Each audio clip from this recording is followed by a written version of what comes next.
Hey everybody!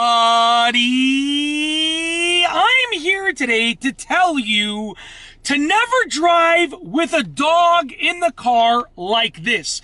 It's so bad, it's so dangerous when people do this, and I still see hundreds of people doing this a week in the summertime with the dogs hanging out the window, and I love dogs. Dogs are fantastic.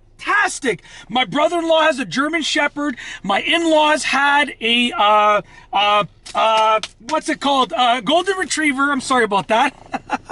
And I love dogs. I had a Golden Retriever growing up as well.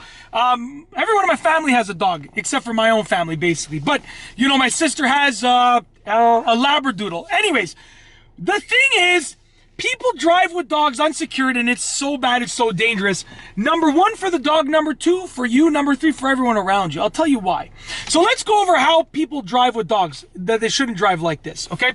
They put the dog in the front seat, okay? Or they put the dog in the back seat, and they leave the dog there, just like that. And they're like, yeah, the dog will stay here. Are you kidding me? Okay? And then you see the dog out the window. And now, I die of laughter. It looks amazing. I love it. I love seeing that, except for the danger factor. It's hilarious seeing it, but at the same time, it's so dangerous. I'll tell you why. Firstly, for the dog, if you get into an accident, God forbid you get into an accident. If you get into an accident, the dog's gonna likely get severely injured or even worse. So already it's unsafe for the dog, okay?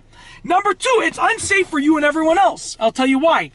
When I drive and I leave my laptop bag, my camera bag, my technology bags beside me, whenever I slam on the brakes, I'm tempted to reach out and hold the bags in place. In addition, I am not as likely to brake as hard because I'm afraid those bags are going to go flying. So I brake subconsciously I brake a little bit easier, which can get me into an accident.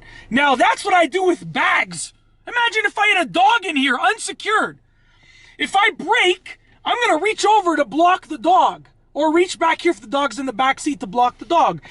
In addition, I'm not likely to brake as hard. I'm less likely to slam the brakes when needed because I don't want that dog to go flying forward, which makes me more likely to get into an accident with another driver or another pedestrian or another object like a pole.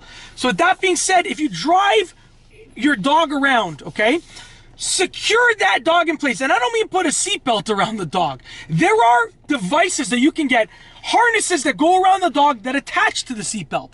So your dog has a regular harness on that's keeping them in place, and that's attached to the seatbelt. Then you don't have to worry. Then you can slam your brakes whenever you need to. Then you're not worrying about reaching over to block a dog from flying into the windshield, whatever the case is.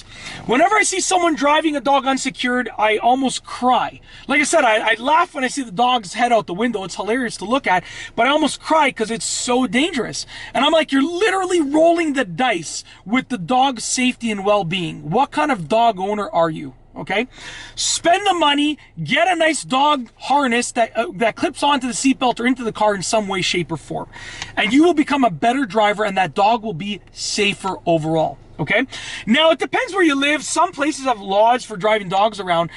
Some places don't. In some places you can drive a dog around in any way as long as it doesn't obstruct your driving capability. But I would argue that driving a dog around unsecured does obstruct your driving capability. So think about that for a moment. Let that sink in. And it's as simple as that. I never drive around with a dog in the car like this, unsecured, where you just leave the dog in the front seat or leave the dog in the back seat, because you're less likely to slam the brakes if you need to. You're more likely to reach over and block the dog from flying into the windshield, or to look at the dog when you're braking, make sure they're not going anywhere.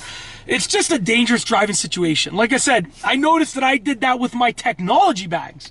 And I can only imagine someone that has a living being, like a dog inside of there, unsecured, what they're going to do. So if you have a dog in the car, as long as it's legal to bring a dog around in the car where you live, secure it with a harness, a specific dog car harness that, clips to the seatbelt or clips to the car.